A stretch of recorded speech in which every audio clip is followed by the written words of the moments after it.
What's going on, guys? Welcome to part 2 of the history of SummerSlam. Now, this video is going to be, you would think longer because I have longer time to cover, but the high points, it's not that much longer, probably a whole 5-minute video here.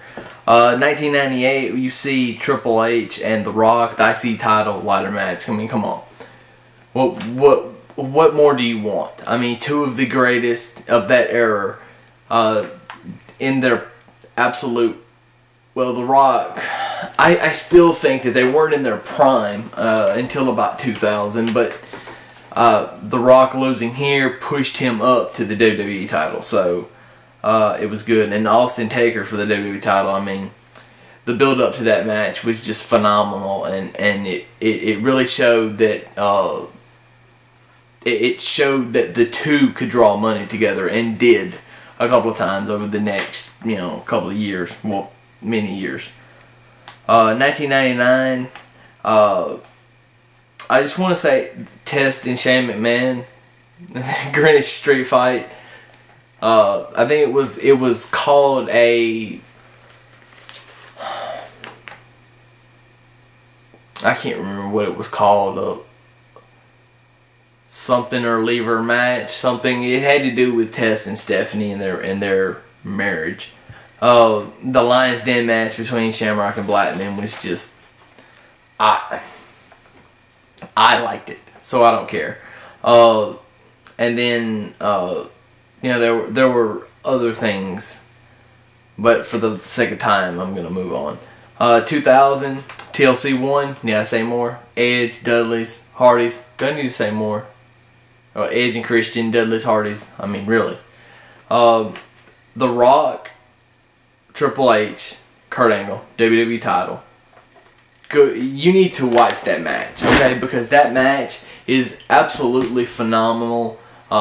Triple H is going to give Kurt Angle the pedigree through the table, and the table breaks when they jump instead of breaking when they hit, and I don't know if it legitimately knocked him out, but they brought out a stretcher and they carted Kurt Angle out, and then like 5 or 7 minutes later, Kurt comes stumbling back out with, I believe, with the help of Stephanie McMahon Helmsley, and just back in the match, and it's like he never missed a beat. And like I said, if this was legitimate, it was awesome because he gets back into the match, doesn't miss a beat, and he's a new guy. It's not like he hadn't even been doing it a year. He hasn't been wrestling really a year, especially for the WWE. And because I don't know what he did in a training facility anywhere, but I mean, phenomenal athlete.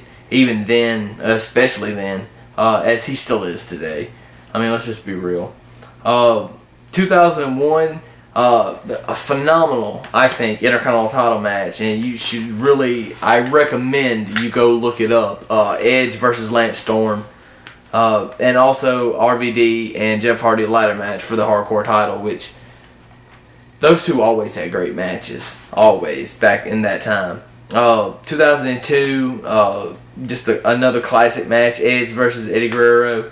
The Triple H and HBK Street Fight was just, oh my God, it was so intense and brutal. And at the end of that match, the sledgehammer to the back just made you wince in pain.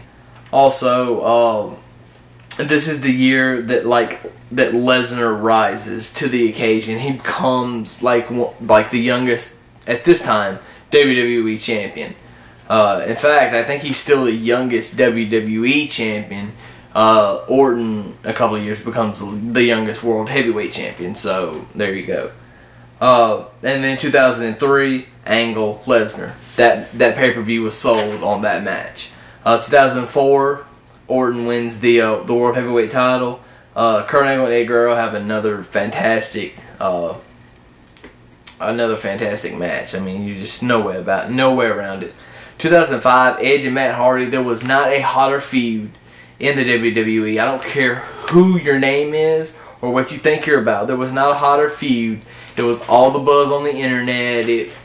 This was the match that was supposed to rise Matt Hardy in his mind anyway, and it never did. It never did. He was supposed to be this guy. He was never, and he never will be, honestly. Cena and Jericho also had a good match. Jericho loses this match and ends up being forced. Well, not this match, but the next night he loses another match against Cena, and he's forced to leave. And then Hogan HBK. HBK overselling to Hulk Hogan is just funny. It's just funny because Hogan deserved it. For being the prick that he is, Hogan deserved it.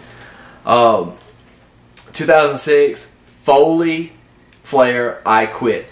Proved that these guys can still go. And they did. And it was phenomenal. DX and the McMahons, it just somehow always works. When you've got Vince in the ring, when you've got him in the ring with somebody that knows what's going on, it always works. Shane, I always thought, could have been a pro wrestler if he wanted to be. He could have been full-time, 300 and, whatever days a year. He could have done this full-time. I think it was because Vince didn't want him to be. That's just my take on it, why he wasn't. 2007, the only thing that stands out to me in 2007, the whole show was bullshit except for Punk and John Morrison. And it showed the talent of both of these guys and showed that they have a future. Of course, and especially everything this went on lately. 2008, again, Punk, JBL. Punk showing his versatility, that he can work with anybody, and that he is a draw. Now, I don't know figures or whatever, but, he deserves to be in that spot. Also, Edge and Taker and Hell in a Cell, you can't ask for anything better there. Those two, Edge and The Undertaker, have always had great chemistry in the ring, and why really would you doubt it? 2009, Rey Mysterio, Dolph Ziggler, Intercontinental title, shows Dolph's talent, shows that he's going to be the future of this company. Then DX Legacy, showing that DX working with them, showing that they're also going to be the future of the company. And then Punk and Jeff Hardy, TLC. Come on, really shows once again why Punk is. They think all this that's happened here lately means really nothing.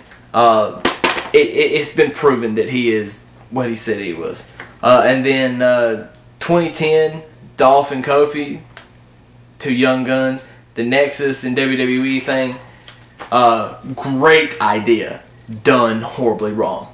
But anyway, that's the history of SummerSlam in a nutshell. And I know it was kind of quick, even though it was long, it was still kind of quick. Leave your thoughts. Let me know what you think. Make sure that you follow me on Twitter at The Answer Chaos. Like my page on Facebook, The Answer Chaos as well. And I will have my predictions up very, very shortly. Deuces for now. Chaos is spoken.